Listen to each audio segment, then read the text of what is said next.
Thank you. Thank you guys for coming today. And today, unfortunately, I'm here to plead with you and to tell you Jack's story, and Greg is here to tell you his son Drew's story. Because if we do anything at all by being here, if we save one life or many, then our mission has been accomplished. So thank you for listening to us today. We're going to start with a video we did. We produced it, Steady Mob Multimedia, and I produced it together. And it really goes to show you the reality of what we're dealing with here with the fentanyl crisis. 279. It's 279 kids mostly, but some adults die every day of this.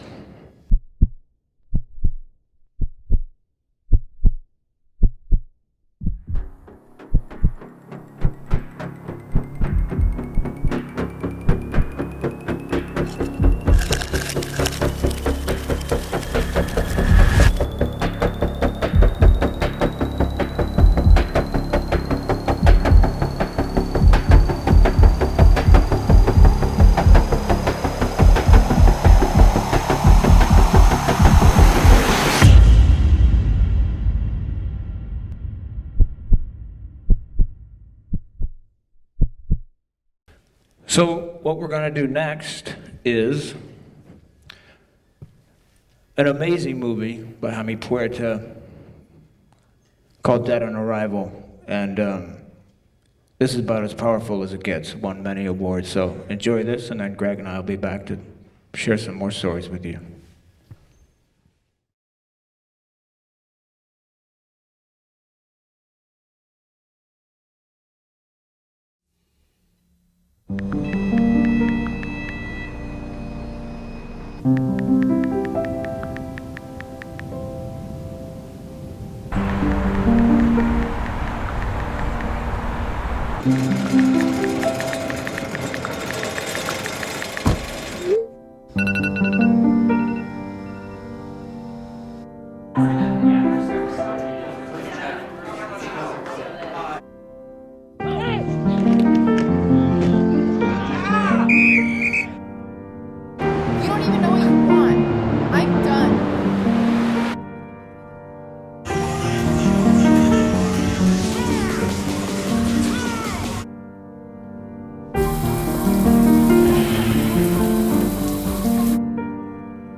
Unresponsive at this time. ETA about 2 minutes. Anything further?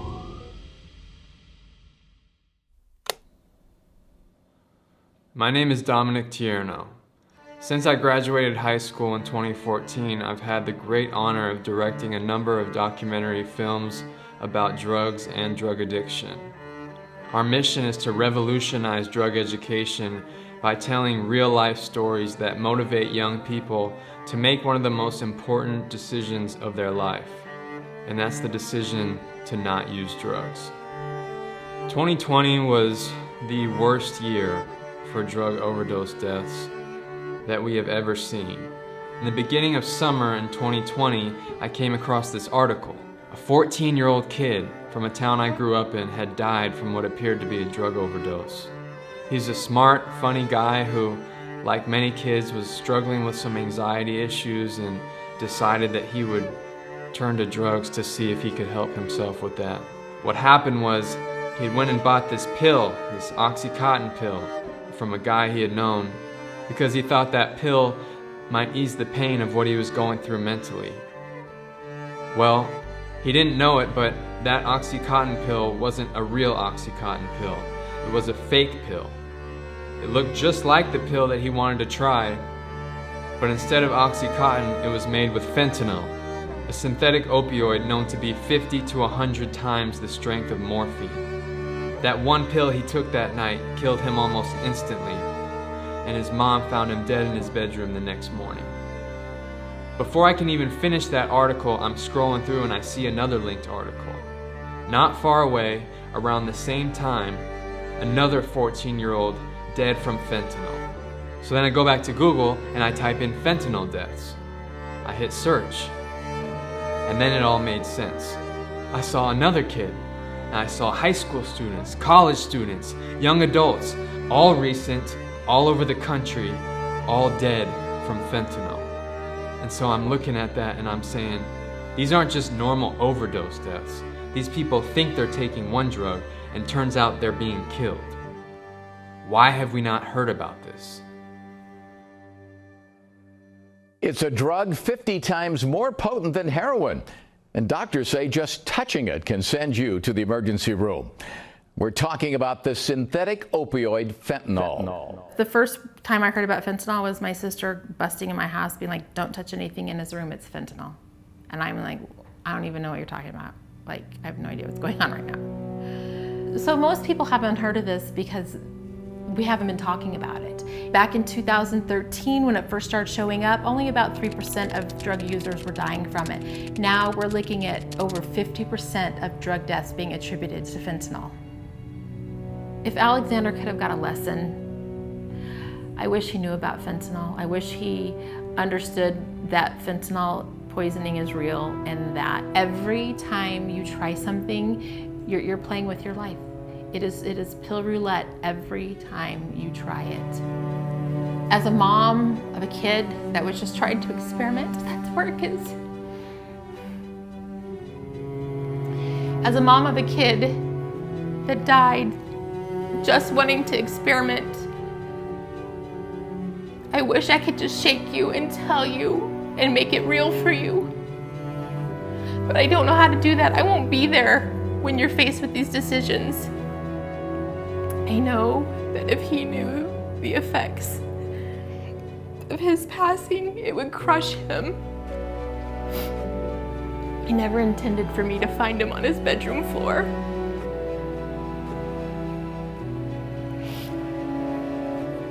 He never intended for his dad to administer CPR, trying to save his life while we were waiting for the paramedics. Even his 12-year-old sister wanted to run in there and try to help do CPR, but I held her back.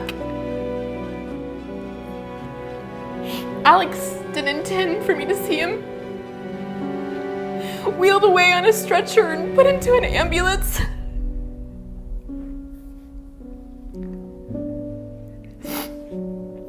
Alex had no intentions of me seeing him lying on a stainless steel table covered with a sheet with only his head showing.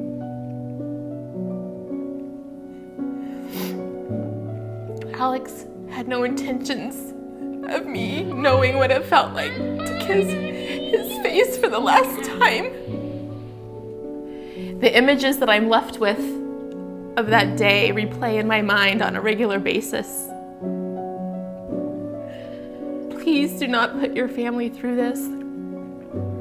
And please, please, please, I beg of you, learn about fentanyl now. Don't wait until your best friend has died, or a brother or your sister. Learn about it now so you can help your friends. You can tell them, you can warn them. You can be a very important part of saving lives. This would be how much cocaine somebody would have to ingest to kill them. This is the approximate number of prescription pills one would have to ingest to kill them.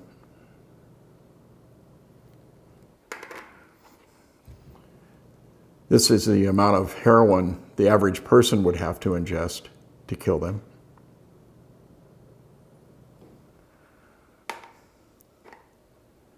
Fentanyl. You're gonna have to bring that camera up here real close to see it. This much fentanyl would kill you and I if we split it. They put fentanyl in cocaine. They put fentanyl in heroin. They put fentanyl, as we already know and talked about, into counterfeit pills. It's odorless, it's tasteless, you don't know it's there. And when you find out it's there, it's too late. You won't even know it. You'll be dead.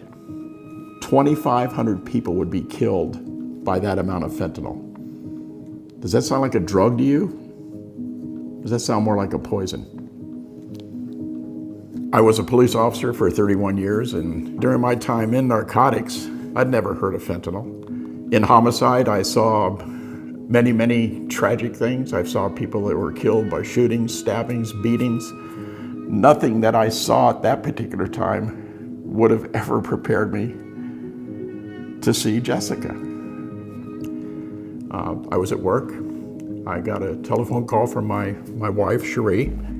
She was frantic, uncontrollable, screaming into the phone about Jessica. And I knew something had happened. Jessica lived with her boyfriend, Nicholas, and a stupid decision in which they ordered and had some cocaine delivered to them, to their house, resulted in them ingesting it. And my daughter, at that particular time, became forever 29 years of age. Jessica didn't want to die. She has a beautiful daughter, Alara, who is now with Cherie and I, and we are raising. And she had everything to live for. Jessica knew about fentanyl, from talking about this issue after she died with her friends. I discovered that Jessica had a friend that had even died a couple of weeks prior to her death. And Jessica had spoken to her friends about being afraid. Well, if you knew about it, why would you even risk it, sweetheart? You knew it. Why did you make that bad decision? Who knows? Those are things that you'll never answer. We're just trying to prevent it from happening to somebody else. Dealers are using social media to show off what they've got, infiltrating feeds of ever younger teens curious about this flashy lifestyle. With more addicts and overdoses by the day, they've got drivers on demand delivering any drug to your door 24/7. Social media app has changed the game when it comes to narcotics. Fentanyl's all over the place, and just massive amounts of it. And some of them are going to fall trap to that. 4 years ago, DEA in Arizona seized 0 fentanyl. This last year, we seized enough fentanyl to kill 70 million people. You're playing Russian roulette out there when you're taking these pills and you're buying this stuff off the street. Social media has completely changed the landscape of the drug trade. Most people start by searching for what they think are prescription medications, and drug dealers respond saying that's what they have. But what you have to be careful about is what you're asking for and what you get can be two different things. And if you're buying this stuff from somebody online, their bottom line is they're just looking to make a quick buck. They don't have your best interest in mind. They'll tell you whatever you want to hear. Unless you're getting these drugs from your doctor or a licensed pharmacy in a bottle that has your name on it, you may as well assume these drugs are fake. You're not getting the real thing. Fentanyl's literally taken over the drug market. It's in everything. It's in meth, it's in cocaine. Obviously the counterfeit pills that are out there, we're starting to see it showing up now in marijuana.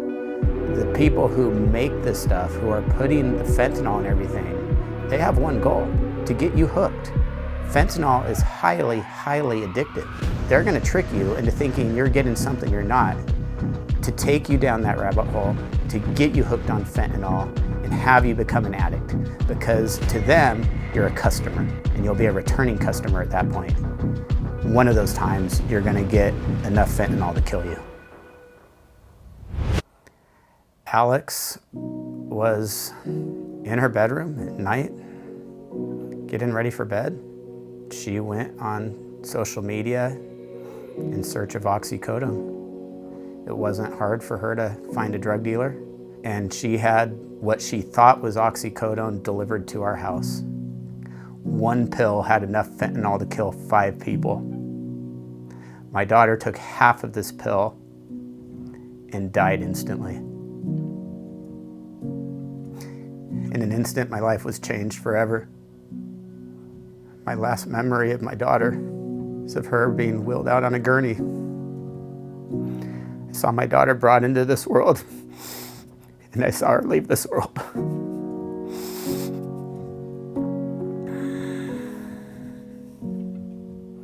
I have 4 daughters and a beautiful wife. Every time we take a family picture, I don't see who's there, I see who's missing. It's an odd feeling to looking forward to dying, because you know that's when your heart will be made whole again. Alex would have never wanted this. Don't do it to your parents.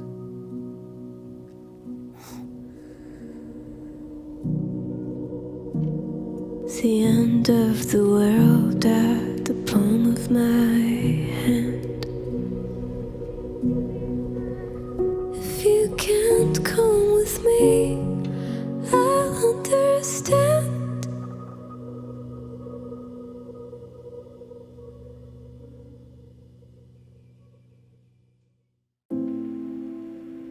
It was March 31st. And that evening was one of the most special evenings we had had in a long time. I told him to come downstairs. And I wanted to hug him. I don't know why. And he came down the stairs and he hugged me and he said, "Dad, I'm so sorry for all the things that I had put you through in the past." And I said, "Don't worry about it, Daniel. You're just a kid and you're just learning, but you're going places. You got a great future coming ahead of you. I'm just so proud of you. You have no idea." All right, Dad, good night. Love you. Good night, son. I love you too. See you tomorrow morning. Next day, about 8 o'clock in the morning, when I walked into his room, he was in a lying position facing up against a headboard with his hands over his chest. And I saw his eyes. He had a little blue on top of his lips. I screamed at the very top of my lungs, "Daniel! Daniel! Daniel!"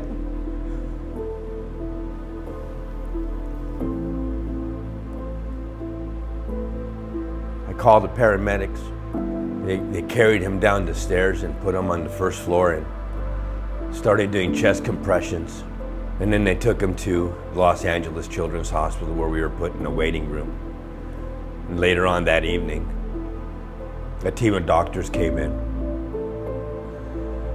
And they said, "Your boy is just a shell of a boy that he was before. He's not coming back." My only child.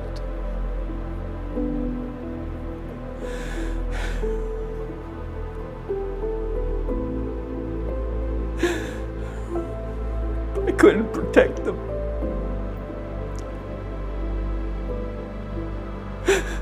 I couldn't save his life. I couldn't save my son, Daniel. My son is gone. It wasn't supposed to be this way. He was supposed to graduate from high school this year. If you love yourself, if you respect yourself, if you love life, you have a choice. Because it is between life or death. This is no joke. You can and will die. How do I know this? I can tell you that I've met thousands upon thousands upon thousands of parents nationwide. I wish somebody had sat me down and had this talk with me about what fentanyl does to people. I didn't get that chance. You do.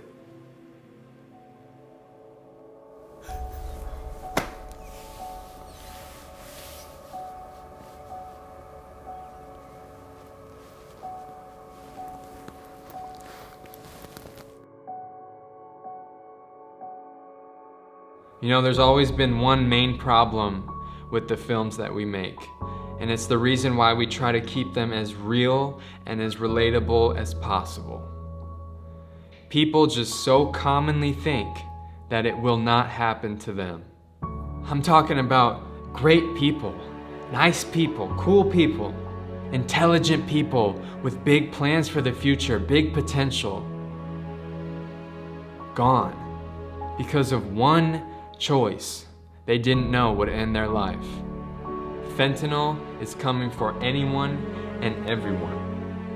So the most important message that I can give to kids, to teens, young adults, anybody, is the same old message we've heard time and time again. And that's to really get serious about not even trying a drug.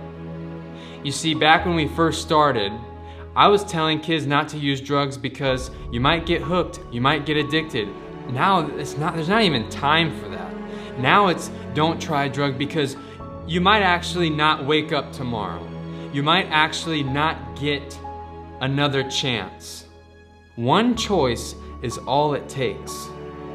If you don't believe that, I guarantee you, at this point, there was someone very similar to you who wished they could be here right now to look into the camera and look into your eyes and say, don't do it. Please don't do it. Please, I wish I wouldn't have done it. Don't do it. Don't risk your life.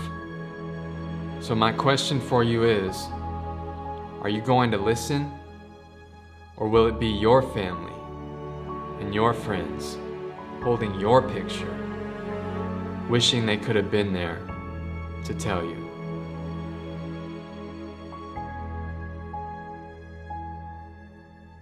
This is my son, Alexander. He died at 14 years old from fentanyl poisoning. This is our daughter, Jessica. She was 29 years old when she was killed by fentanyl. This is my daughter, Alex. She was murdered at 20 years old by a drug dealer who sold her a counterfeit pill made of fentanyl. This is my son, Daniel Joseph Puerta Johnson, killed at the age of 16 by illicit fentanyl. This is my son.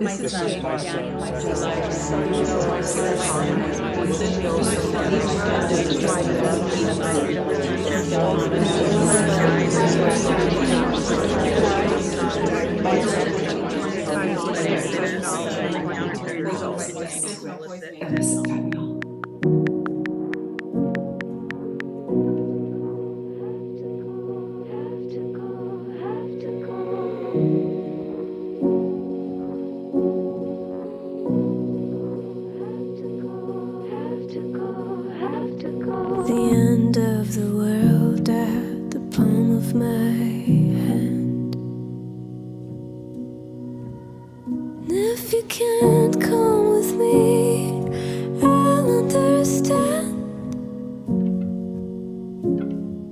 I'll understand.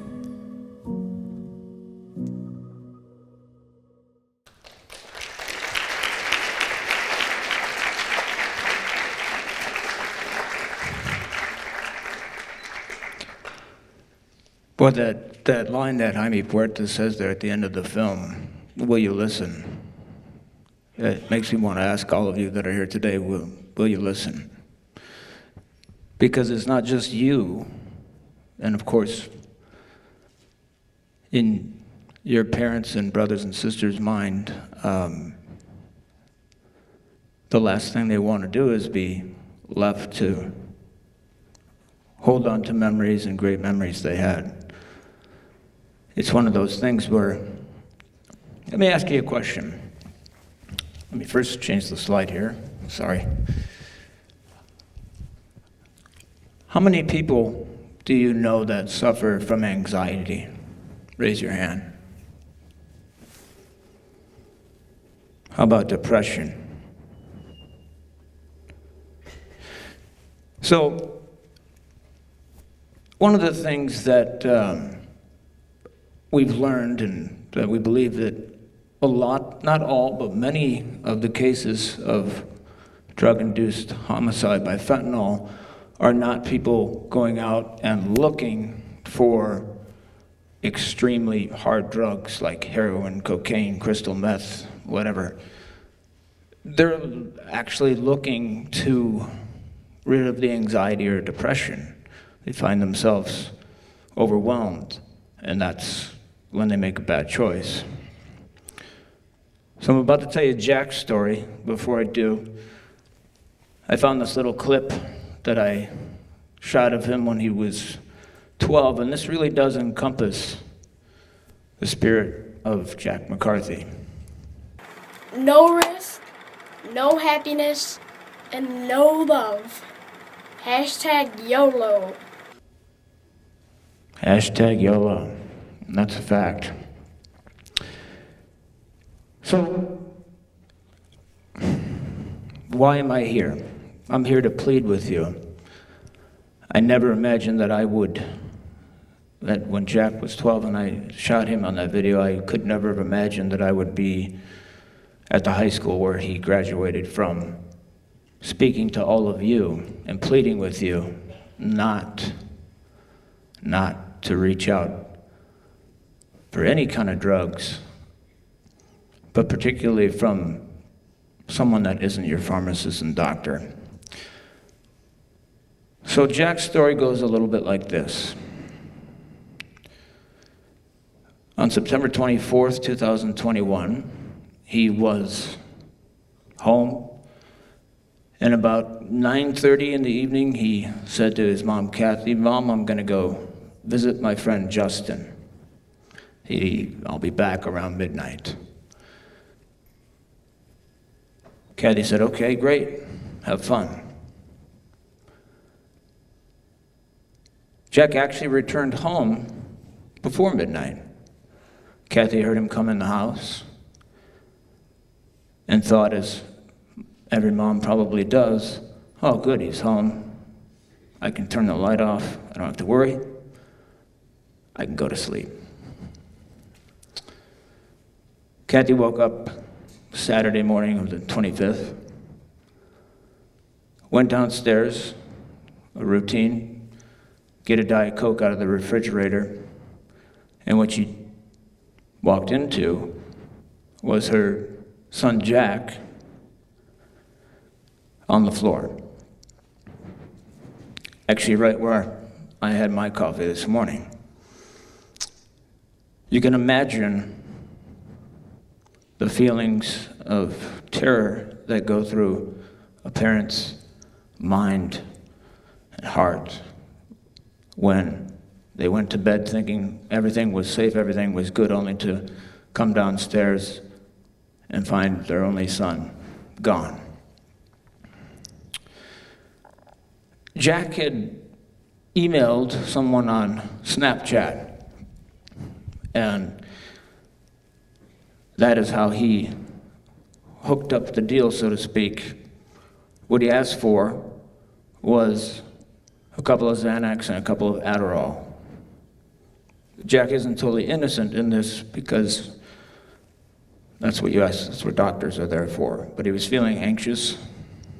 He had anxiety throughout most of his life. When he was 9 and 10 years old, he had spent 2 Januaries in a row in the hospital with what's called autonomic neuropathy. So he got used to the idea of not feeling right because this affected his hands and feet. And he got used to the doctors come in and say, take this will ease the pain. And so it kind of quickly became a coping mechanism. Feeling better equals taking one of these. But he was never the type of kid who was looking for some big high. He just wanted to feel at ease. And that's what we find in many of the cases that we hear about. You're not trying to get high, you're just trying to feel normal. It was the worst day of my life because I was in Indiana on a commercial shoot. And when I got the call, I basically fell to my knees, and I don't really remember anything. And if you see the guys in back filming, I was actually with them. And one of them tapped me on the shoulder and said, is everything okay? And I couldn't talk. I was disoriented, and obviously our lives changed forever. And when you go through this, you're angry, you're sad. And really what you want to do is just be with your child again. So after about a year, I met Greg, and he said, "Do you want to be in this group called Fentanyl Fathers? We want to go out and help raise awareness because the numbers are staggering. It's literally a weapon of mass destruction." I call this, and I'm a fan of social media, but I call this the ghosts that took my son. They are definitely responsible, and they look the other way, knowingly, because they're a billion-dollar company, knowingly that these kinds of things happen. So when you're on social media and you're not feeling right, what do? You don't do that. These are things that I wrote down here because I don't want any of you to make the same mistakes. What do you do if you happen to have anxiety and you take meds? You don't get on Snapchat and get them from somebody you don't know. You don't reach out to find more. You talk to somebody.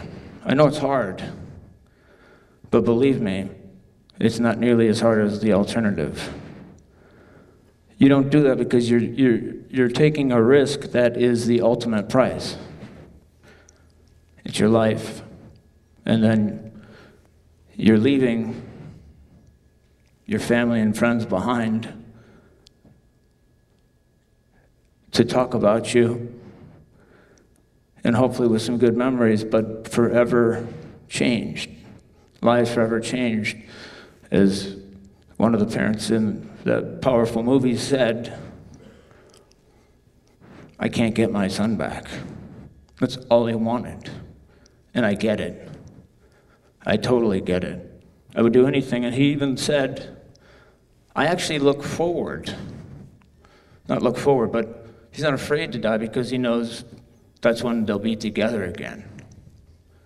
And when I watch that, it resonates because nobody wants to die, but when you're put in a situation like this, it's like you have to believe that there's a chance that you could connect again.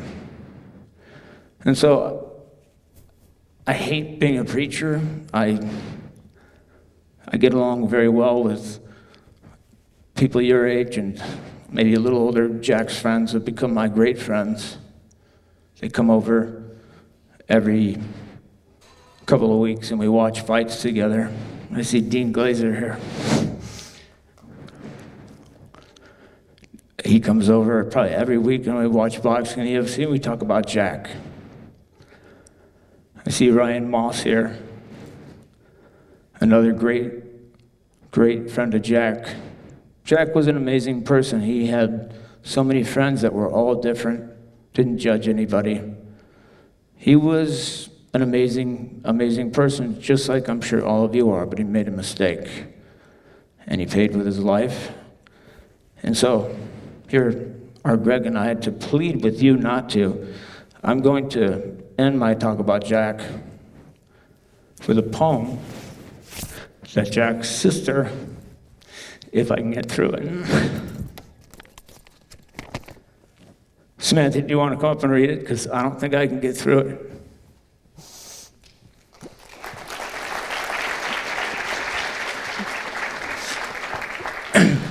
This is my daughter, Samantha McCarthy. Hello, everyone. I am Samantha McCarthy. I hear the sweet intro of Sweet Child of Mine. I am tempted to turn it off, but today I let it play.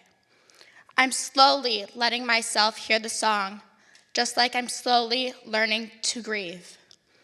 I've turned off the song many times, avoiding it, skipping through it. Next song, next thought.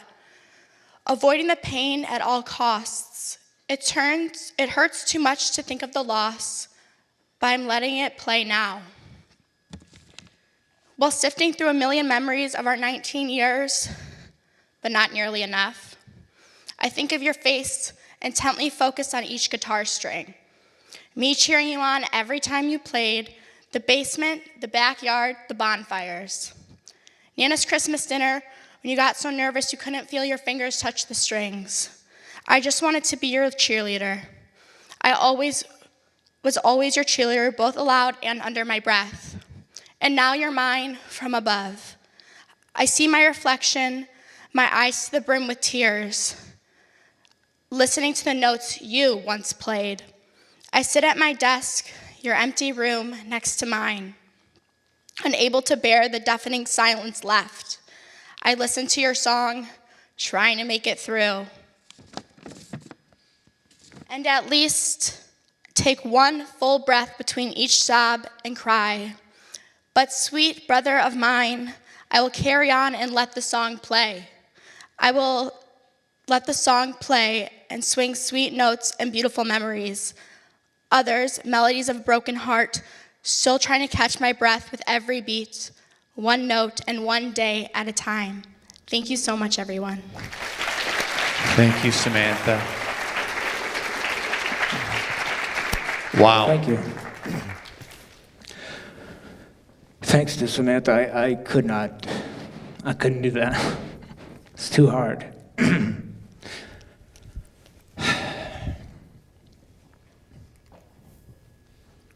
ahead.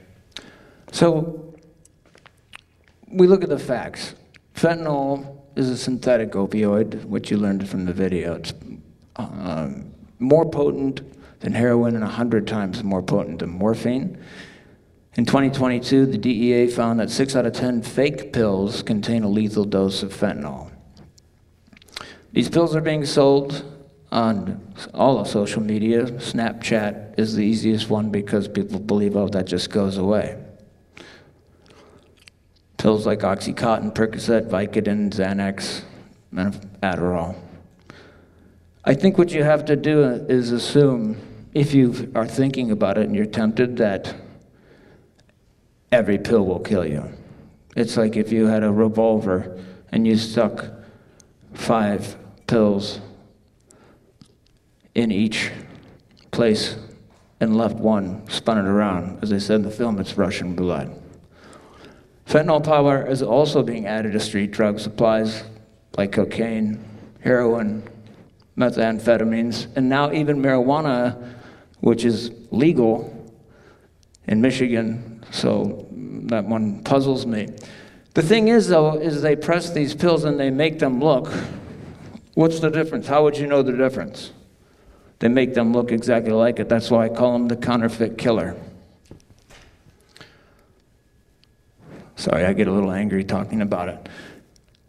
I find this image to be the most telling. That's the amount of fentanyl. Do you guys even use pencils anymore? But I know you've seen them. Look at that. It's like the size of a pin. 2 milligrams is enough to kill you. There are 2,000 milligrams in like a packet of sugar. That should give you a pretty good visual of how little it does take. Hi, Greg. Thank you. Hey, everybody. Greg Swan, everybody. What a great. That's for you. Thank you. What a great testimony. And Samantha, thanks for reading that. I heard you gave a great eulogy for Jack. And you know, when you get the message that your son died, my son Jack is here. He called me up and just said, Drew's dead in the middle of the night. It is a mind blower. It does change your life, and it creates zombies in the parents who are so sad, and the brother, and it's taken us a long, long time to come back. But because you guys are here, this is actually our medicine. Being able to give our message out to you so that we can think that in our kid's name, it won't happen. I'm going to mention something about Drew real quick, and then we'll go back to that slide. But my son, Drew Swan, he's beautiful. He was voted most best looking in his high school, which is kind of silly because that makes other people feel less than. But he was a rock star. He was super, super intelligent. We would try to not say dumb things around him because he would bust us and never let us forget it. He had his own business running. He had a group of friends that he was doing well with. He was living on his own in Florida. And he had a problem with an injury, a sports injury. He was a phenomenal athlete. He was state champion as a freshman in swimming, and he was MVP on his tennis team as a freshman. So this guy had nothing but potential. But unfortunately, I told Drew, the graveyard is full of people who are genius and talented and good looking. It doesn't matter. We're going to get to a slide, if we have the famous slide, when we get to that. But this is what's happened in America with fentanyl.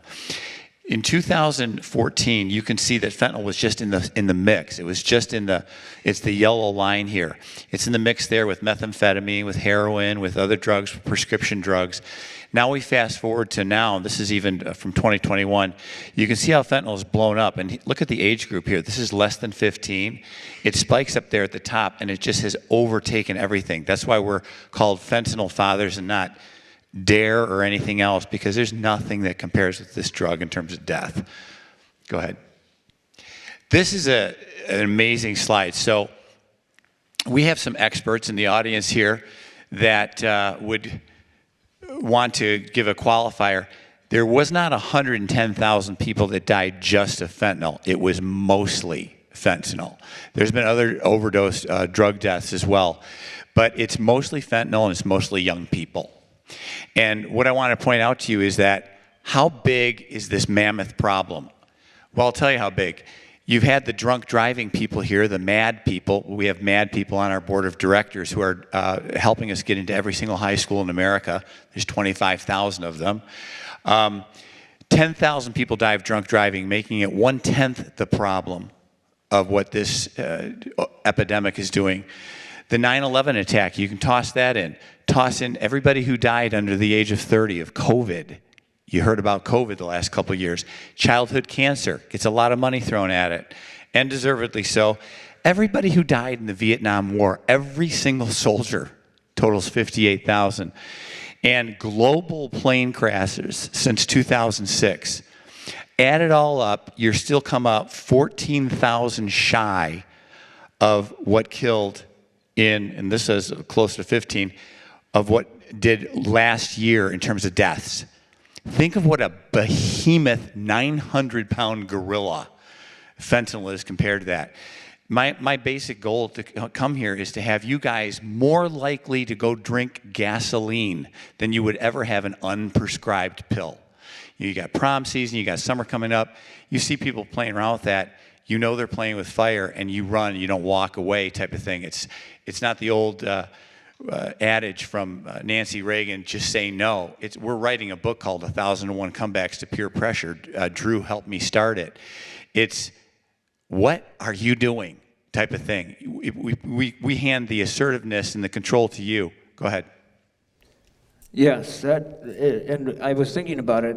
If someone were to buy 4 or 5 pills from someone on Snapchat, and maybe they don't take them, maybe they go home and then they go out with their friends, you go out with your friends, and somebody feels anxious, somebody feels like they need something, and you hand your friend that. It's sort of this less than 6 degrees of tragedy. Please don't take any pills that your doctor didn't give you.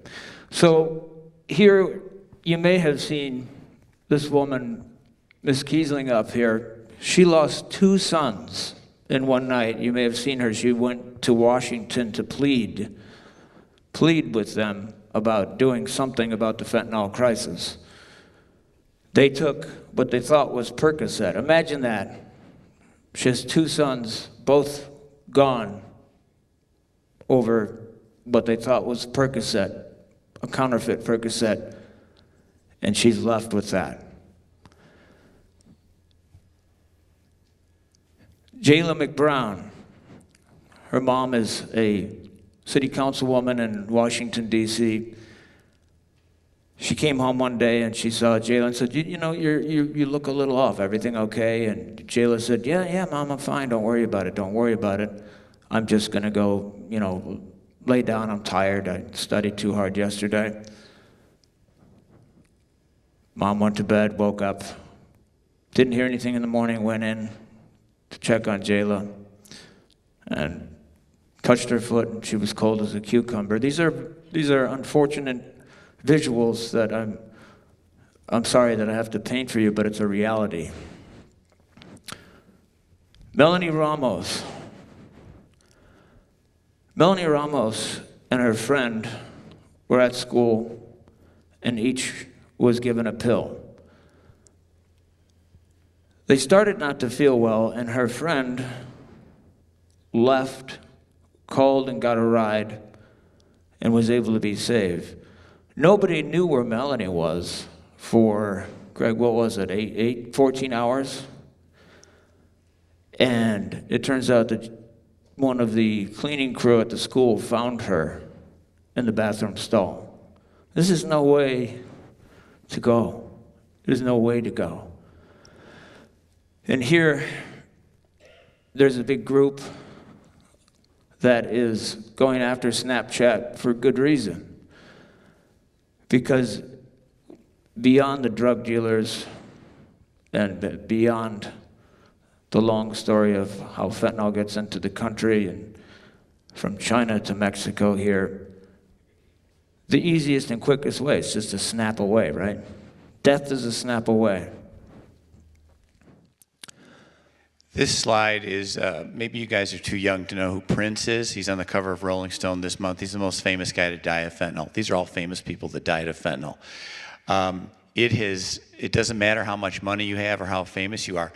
Jamie's father is one of the most famous Detroiters of all time. You guys, again, are too young to know him. His name was J.P. McCarthy, and he owned the airwaves. My father-in-law was Bill Bonds. He has 19 Emmys awards. It doesn't matter how famous you are or how rich you are. This thing will roll you and kill you like Raid kills bugs. And the way it kills you is there's receptors in your brain that look like this, and they give off dopamine, and those receptors, the pain receptors, get blocked on the top, and that gives you the feeling of euphoria. But what happens in the sternum of your brain is it goes down and it tells your lungs to stop breathing. That's how you die. It's really simple. The lungs just stop breathing automatically and you die. It's that simple. And it's almost like it was done on purpose. I'm not going to read into it too much. I'm just here to tell you to stay the heck away from an unprescribed pill. And the thing about Prince, as famous as he was too embarrassed. I mean, he was about as famous as you can get. He was too embarrassed to go into the drugstore to get oxycodone, which is what he was taking for a bad hip. And so he had one of his, on his team. When you're a rock star that big, you have people apparently, and get it from a reputable source off the street. Well, Prince is gone. This slide real quick, and I'm going to move it along here because we're going to land the plane. I'm going to ask you to take a post-presentation survey. Fentanyl is right now being called a weapon of mass destruction. You can see in 1999, the number of drug overdose deaths has just gone straight up. And this, in 2021, it was 106. Last year, it was 110,000. You can see this is a ridiculous problem. It's become the #1 cause of death of U.S. adults. This has now been lowered to 14. And over here, you can see that 77% in the trends in the CDC have been caused by fentanyl of the overdoses, 114% increase in adolescent overdose deaths. Why we're here at high school. This is appropriate for middle schoolers as well. And 2/3 of adolescent overdose deaths are witnessed, and then they're sitting there and they don't know what to do. And I think you might be able to demonstrate what you can do if you witness an overdose death. So there are a few different brands on the market: Noxalone, Cloxato, and Narcan. It's the only you probably have friends that have peanut allergies, and they have an EpiPen. This is similar to that. It's the only thing that is a lifesaver. And so it reverses the effects of any opioid overdose. And really, we're trying to, not just us, but everybody who is a part of this movement is trying to get every school to have it on standby in the nurse's office, and parents should have it. and it's pretty easy to use. It's only temporary though. Like once you use it, you still have to watch somebody and make sure they're okay, take them to the ER, but it does bring them back. And it's very simple. You spray a dose into this. If you come upon somebody and you see that their vitals aren't there, let's see if I can do this right into the light. Kind of looks like Flonase or something like that. And what you want to do with these is you don't just kind of stick it outside. You stick it as all the way in until the nose hits the square part. And it's just one simple spray. And hopefully you've just saved a life. So if you do that and there's still no breathing and still no response within 2 minutes, hopefully you have another one of these. I feel like everybody should have like 2 or 3 of these in their purse, on their keychains, everywhere. Hopefully you have another one. After a few minutes and nothing happens, spray another one. Still no breathing. If you're trained, you can perform CPR or provide rescue breathing if you don't know CPR. And hopefully, by that time, you'll have called 911 and someone will be there. Most pharmacies now have this available and on a standing order, ready to go. Fentanyl Fathers is going to pass out. I think we're going to give Lisa, Greg. Unlimited to Lisa. We've got all the naloxone you'll ever want. So if you want to get it, go to Lisa. We've got boxes of this stuff. By the way, I love that image. Break glass in case of emergency. So recognize and respond to an overdose. This is a pretty complex slide, but I'm going to try and simplify it for you. First thing you look for, pinpoint pupils. A lot of times we think of people having huge pupils if they're on something, but this is the opposite. They're falling asleep or losing consciousness. They have slow or weak breathing. Gurgling sounds, their body's limp. They may have, their skin color starts to change, discolored and purple, blue lips and nails. That's always a giveaway that breathing has stopped. The thing is it happens so quickly. 3 or 4 minutes of not breathing probably is going to lead you to a brain injury. And beyond that, 6 to 10 minutes, coma, and most likely death. The National EMS Information System reports that an average response time to an overdose is just under 10 minutes. So if you think about that, it's fast, but it's still too long. So you guys may be a person's last chance of staying alive. So it's one of those things I feel like everybody should be trained on. Real quick, so say you're using drugs and you're with a friend and you're like, oh my gosh, Bill just passed out. I think he's overdosing. First of all, call 911. But then you might be thinking, wait a minute, I'm not going to call 911. I'm not going to get busted with drugs. This is crazy. So do you let Bill die or do you call 911? Well, there's something called the Good Samaritan Law that protects you. And you will in no wise be prosecuted or even in any trouble at all. In fact, you're in more trouble if you don't try to prevent an overdose death. So it's called the Good Samaritan Law.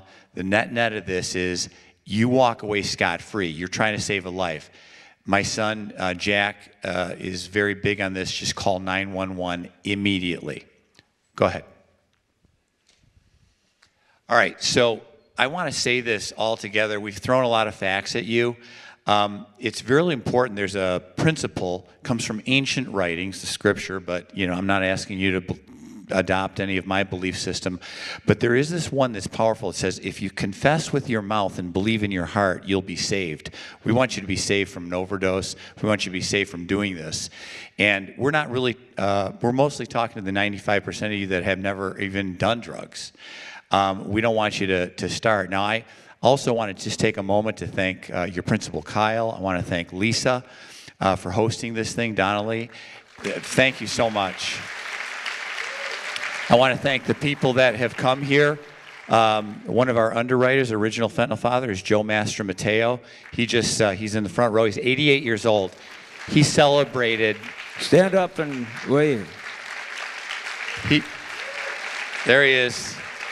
He's a good friend of mine. He just celebrated the 1 year of losing his daughter Tia to fentanyl. 1974 graduate Sarah is here. Sarah, just stand up really quick. Sarah Smith. Her daughter Catherine worked for me, and she had a problem similar to what we're talking about here. And the good news, I got a picture of her out backstage, but the good news about Catherine is she got picked up after an overdose, and Sarah kind of called me in a panic, said, do you know what to do? Because she knew I lost Drew, and I always felt strong about that. I went and told Catherine in no uncertain terms, with using some words that I had to go to confession for later. But I said, I'm sending you down to Florida to a guy that we know. His name is Stevie B. We had family down there who could help her the rest of the way. And she is now today, she recovered, and she's a very successful social worker. I'm so proud of her. So there are good news stories that come out of this. Thank you, Catherine. So let's just say this together. I'm gonna say, you know, I'll never try. Then I'm gonna ask you to say it. Then I'm gonna say, I'll never die. Then I'm gonna ask you to say it from fentanyl. And this is gonna help you graduate from fentanyl school today. All right, here we go. I'll never try. I'll never try. So I'll never die. So I'll never die. From fentanyl. From fentanyl. Okay, if I had some caps, I'd pass them around, but you are officially fentanyl free. I have no doubt you will never go near this stuff. Thank you so much. Hey, let's Next slide. How about a round of applause for Greg Swan? He's Thank you. He's been my Thank you guys so much. We're a national organization. We're getting all over the place. We were in Alaska and Ohio in the last 2 weeks. We're going to open it up to Q&A. And while we're doing that, I'm going to ask you to fill out, if you forward it to the last survey, to see if you guys learned anything. Now, I'm just going to look out there. Does anybody have any questions? It's uncomfortable to ask questions because you're in the audience and you're like, I don't want to stand out and look stupid. But the only stupid question is the unasked one. That's a fact. Who's got one? Okay, yes. Why do you think that this disproportionately affects men and boys? Because I saw a lot of men and boys in this. That's a really good question. Jack, what is the percentage of women versus guys, and why does it affect? That's a good question. I'm not sure that it actually does have that. You're right. It does. We see larger numbers in male populations. I couldn't tell you why. It's just the trend, and that's kind of been a pervasive trend for opioid overdoses and some drug use behavior. It may have to do with the culture differences, but we are seeing, large spikes in female populations, and women are not immune. So that is not. But good question. Yeah, it's very good. By the way, Dr. Jack Swan. That's a great question. We got to land this plane in 4 minutes. Lisa just gave me the 5-minute heads up, which I appreciate. Yes, absolutely. Who's got? Go ahead. I just want to say one thing, since they were talking about the Narcan and the different. We do have, in every AED in this building is also a dose of Narcan. All right? And it will, if you open up the AED cabinet, it will sound an alarm. That's okay. Okay, if you need the Narcan, if you think we need the Narcan, then you need to find an adult, okay? But you can also, access this. The most important thing is to save a life. And I, too, carry a dose in my purse, okay? Because you never know where you might be when someone needs it. And I have 2 sons, okay, young adults, and I am often around young people as well, and I just think that it is my responsibility always, okay, as a principal of the school, as a human being, as a mom, okay, to be sure that I am helping. One thing I was told when I was given my training was, it can't hurt you, okay? Like you might think, you don't know, I don't want to hurt this person. It will not hurt them. Okay, it might save their life, but it will not hurt them. And so I just want you to know that it's available here. It's available in the office. It's available in the athletics office. Okay, we have people who are trained in using it, although it isn't complicated. Okay, so I just wanted to say that. Go ahead, real quick. Go ahead. Thank you. Thank you, Principal Conn. One of our fentanyl fathers, she's a mother, Sandy, who lives in Alaska, went to to Washington, D.C. She has a bill she's trying to pass called Bruce's Law. And it just so happened she walked out of her hotel room, saw a young man on the floor face down, blue, turned him over, ran to her room, grabbed, I believe it was Cloxato, administered it, saved his life. How's that? That's a pretty crazy story. He was 20 years old. It just goes into your brain. It rips those receptors. It overpowers the receptors that block pain and puts you into like a 5th day of withdrawal, but you're alive. Okay, we gotta end it. So we're gonna land the plane. So thank you so much, everybody. Really thank you guys very much. Thanks for coming. And you Be guys safe. did great. You guys have a lot of love. I really appreciate it. Thanks, everybody. You can go back to your classrooms and get your backpacks.